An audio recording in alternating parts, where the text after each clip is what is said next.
O estado do Rio de Janeiro vive um de seus melhores momentos de toda a história, com rios de dinheiro e com ouro negro, o petróleo, fazendo com que todas as dívidas estejam aniquiladas, todos os servidores muito bem pagos. Obviamente, o que eu faço aqui é uma referência ao dia da mentira, dia 1º de abril, amanhã. Aliás, conta-se, há muitas histórias sobre o surgimento do dia 1º de abril como o dia da mentira. A mais aceita data dos idos de 1500, quando foi introduzido o calendário gregoriano.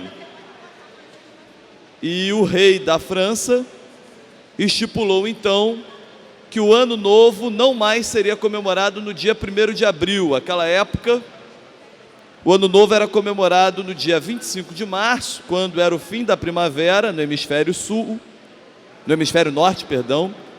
E então, se tinha festas durante uma semana, no dia 1º de abril começava então o ano novo. Com a estipulação do calendário gregoriano, o rei Carlos de França, ele então institui esse calendário na França, só que os franceses são sempre muito resistentes, e resistentes a essa ideia de comemorar o ano novo no dia 1º de janeiro, continuavam a comemorar no 1º de abril. Só que aí as pessoas mandavam convites falsos, faziam diversas brincadeiras com essas pessoas, pegadinhas, mentiras, e por isso 1º de abril ficou então como o dia da mentira. Infelizmente, se nós falarmos que as coisas vão bem no estado do Rio de Janeiro, só se for exatamente no 1º de abril, dia da mentira. E aí, seria uma grande mentira dizer que as coisas vão bem no estado do Rio de Janeiro, que há um planejamento estratégico setorial para cada região. É uma mentira. É uma mentira dizer que os cofres públicos do estado estão cheios, que vivemos uma época de ouro, em que é possível pagar o servidor público até o 2º dia útil do mês. Cai bem para o dia 1º de abril como uma mentira. Seria mentira dizer que os bolsistas da FAPERJ, que fazem a pesquisa científica desse estado e que promovem a inovação tecnológica para a verdadeira virada que o Rio de Janeiro precisa, estão sendo pagos em dia e que o custeio de suas pesquisas é o mais incrível e mais fenomenal de todos os tempos. Também seria mentira dizer que a gestão da saúde pública do Rio é um exemplo e que não são jogadas toneladas e toneladas de remédios e próteses fora por um erro absurdo, um erro que é trágico, porque nesse momento milhares de pessoas não estariam nas filas dos hospitais esperando o medicamento.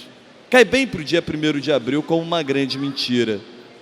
Também cai bem para o dia 1º de abril dizer que as nossas escolas estão muito bem estruturadas e que os nossos professores, educadores estão extremamente valorizados. Seria também mentira dizer que a polícia, que a segurança pública do estado do Rio de Janeiro, a política de segurança pública é um sucesso e que a polícia não mata e também não morre. Seria uma grande mentira no dia 1º de abril, e cai bem para o dia 1º de abril, mas seria uma grande mentira dizer que nós estamos com a paciência grandiosa e de que a dívida do Estado não está aumentando, mas pelo contrário, está diminuindo. É momento de pensar, como é momento também de dizer que seria um dia 1º de abril e que não gostaríamos de estar contando essa mentira, de que a democracia brasileira é plena, madura, que nós temos um Congresso Nacional exemplar, de tão exemplar, que pode caçar por impeachment uma presidenta da República. Tem moral para isso. O presidente da Câmara tem uma moral gigantesca para fazer um processo de impeachment legítimo, porque ele é o guardião da boa-fé, que não tem contas na Suíça, mal tem uma poupancinha lá na Caixa Econômica, se tiver Caixa Econômica, que provavelmente se irá querer privatizar na tal ponte para o futuro do senhor Michel Temer, que diria, no dia 1º de abril, seria uma grande mentira dizer que ele tem legitimidade para ser presidente da República. É o presidente das maiorias, une a todos, quando ninguém votou nele. Aliás, até votou porque nós não temos no Brasil o costume de observar o vice. Mas também seria uma mentira do dia 1º de abril dizer que o Michel Temer e parte da turma do PMDB, parte, é bom que se ressalte, parte não está abandonando o barco agora, depois de ter navegado por ele durante mais de uma década. Olha, a gente fala tanto em ética, fala tanto em legalidade, moralidade, e seria de fato, e é de fato, uma grande mentira perceber que nesse país as grandes lideranças deste país hoje não têm moral, nem ética e muito menos a tal da legalidade pura dentro do próprio Poder Judiciário. É muito triste ver a situação hoje que o Brasil se encontra e justamente no dia 31 de março que se completam 52 anos do golpe militar, que alguns entusiastas, os mesmos que hoje, alguns dos mesmos que falam favoráveis ao impedimento da presidenta da República, se repetem os personagens. Deputado Eliomar, se repete a dona Fiesp, se repete a parte ultraconservadora desse país, que usam as massas a fim, na verdade, de tomada ainda maior do poder, porque o poder já está com eles. E esse é o grande erro do PT.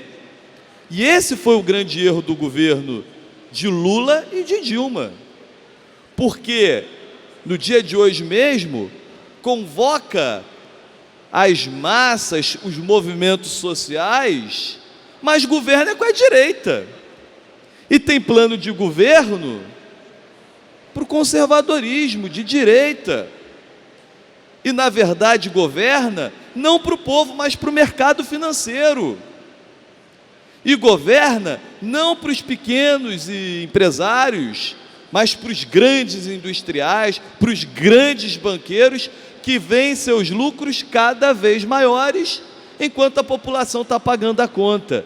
E aí a população se assusta com a alta do dólar, ou com a diminuição do dólar, com a possibilidade real de um impeachment, e que no final das contas, isso só agrada ao mercado financeiro e a quem na verdade opera na Bolsa de Valores, e o povo, mais uma vez, é um mero detalhe. É muito triste ver mais uma vez a população brasileira ser usada para instituir uma pauta conservadora, uma pauta que prega um Estado cada vez menor e uma pauta que, acima de tudo, tira a soberania nacional. Olha, eu não sou daqueles que pregam nacionalismo, eu penso muito mais no humanismo e de que todos nós, independente de nacionalidade, estamos no mesmo barco, que esse planeta precisa ser cuidado.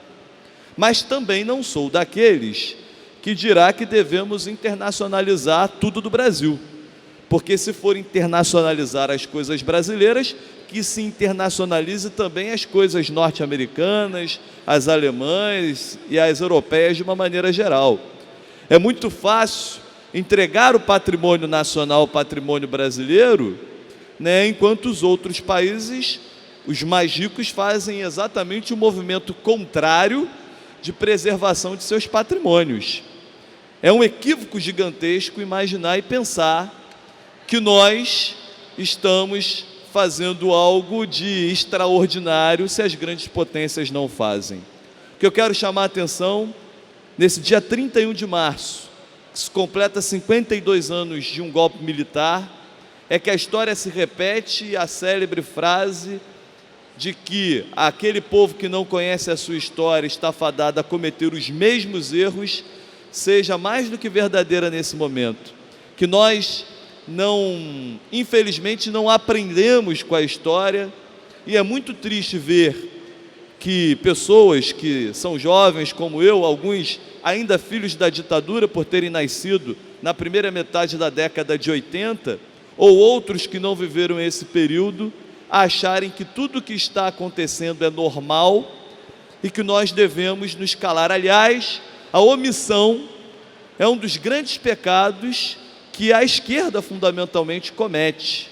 É preciso muitas das vezes sim denunciar aquilo que está errado e alertar as pessoas, sem querer ser cavaleiro do apocalipse, mas é preciso sim alertar e dizer a verdade às pessoas do que infelizmente está acontecendo nesse país e que está acontecendo também no estado do Rio de Janeiro, que é a população que nós representamos, a população fluminense. E aí tem tudo a ver o 31 de março, de 52 anos da ditadura militar, com o dia 1º de abril. Um dia de contar piadas e falar mentiras, mas que infelizmente as grandes mentiras são as nossas esperanças de que as coisas não estão como infelizmente estão. Obrigado, senhor presidente.